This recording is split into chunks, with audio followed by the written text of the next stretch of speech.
بيبدأ الفيلم بطفل اتولد بتشوهات في وشه خلته يعمل 27 عملية جراحة وتجميل. بيكبر أوجي وهو بيتعلم في البيت، بس لحد ما بتقرر مامته إن يدخل المدرسة ويتعلم زي أي طفل. بيقابل مدير المدرسة مستر توشمان اللي بيقابله بطريقة حلوة جدا وبيهزر معاه وبيعرفه على زمايله ويل وجولين وتشارلت. التنمر بقى بيبدأ عليه بدري بسبب جولين. وتاني يوم بيروح المدرسة وبيكون معاه مامته وباباه وأخته اللي بيطمنوه إن كل حاجة هتكون كويسة، ما تخافش يا ابني، وإنه مش لوحده وهيعدي بأي حاجة صعبة. ولكن بيلاحظ إن كل الطلاب بتتجنبه ومش عايزين يتعاملوا معاه، وكمان جولين بيتريق على طفرته لحد ما أوجي بيروح، وأول ما بيدخل أوضته بيقصها على طول. وبعد ما أوجي جمد قلبه وقص ضفرته، بتيجي مامته تتكلم معاه وتسأله عمل ايه في يومه. بيقول لها ان كل المدرسة بتتريق عليا وبتجنبني وان ليه دايما الشكل هو اهم حاجة.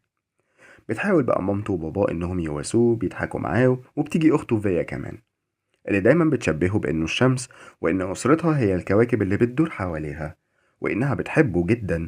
بس ساعات كده بتحس بالاهمال من اهلها لان كل اهتمامهم بيكون باوجي.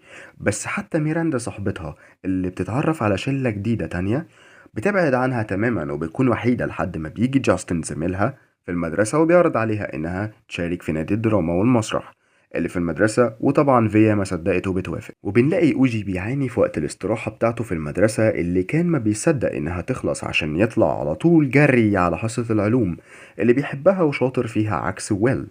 وبيحصل امتحان مفاجئ فبيغشش أوجي ويل في الامتحان كده بخباثة، وبكده بيكون كسب أوجي أول صديق ليه في حياته. وبيروح البيت معاه وبتشوفه مامته طبعا وبتطير من الفرحة. وبعدين بقى بيجي عيد الهالوين، وده أكتر يوم أوجي بيحبه عشان بيلبس فيه براحته، بيكون مستخبي ورا القناع واللبس وبيتعامل مع كل الطلاب من غير ما حد يتجنبه. وبيدخل الفصل بتاعه بيلاقي جولين وشلته الرخمة ومعاهم ويل بيتكلموا عليه، وبيتصدم ان ويل مش بيدافع عنه وبيقول لهم ان مدير المدرسة هو اللي غصبه يكون صاحبه.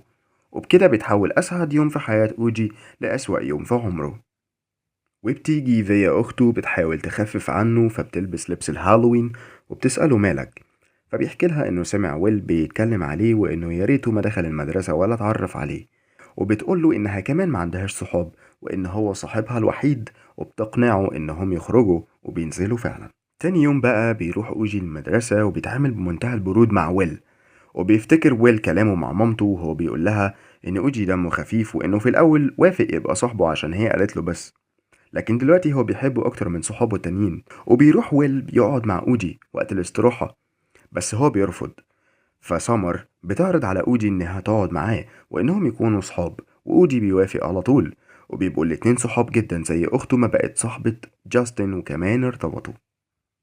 وهوب مين بيشوفهم ميراندا على طول وبتحس بالندم وإنها بعدت عن صاحبتها، فبتتصل بأوجي على طول بتطمن عليه وبتقوله كمان قد إيه فيا وحشتها. بيجي بقى رأس السنة وبيقضيه أوجي مع سمر، وبيفضل يجنب ويل لحد ما بيروح يسأل سمر هو في ايه اللي حصل. بتقوله ان أوجي كان لابس قناع ساعتها، قناع الشبح يوم الهالوين. وبيفضل ويل يفتكر لحد ما بيفتكر انه اتكلم عليه وكان في واحد لابس قناع الشبح فعلا يوم الهالوين. بعدين بتيجي مدرسة العلوم بتقسمهم مجموعات، وبيكون أوجي وويل قاعدين جنب بعض فبيكونوا في نفس المجموعة. وبيجي جولين بيتخانق مع ويل انه بقى مع اوجي في نفس المجموعة ازاي.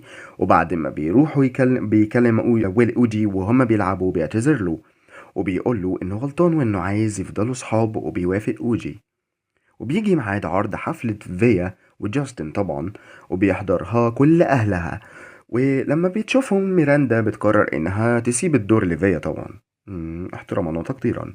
وبتجهز طبعا فيا فعلا وبتأدي الدور بأداء مبهر للغاية وأهلها بيحتفلوا بيها. بعدين بيجي ميعاد معرض العلوم اللي كسب فيه أوجي وويل بمشروع مكعب السينما، وبيخسر جولين فيه كالعادة طبعا. فبيتنمر عليه وبيرسمه بطريقة وحشة وبيشيل صورته من صورة الفصل، وبيوصل الموضوع لمين؟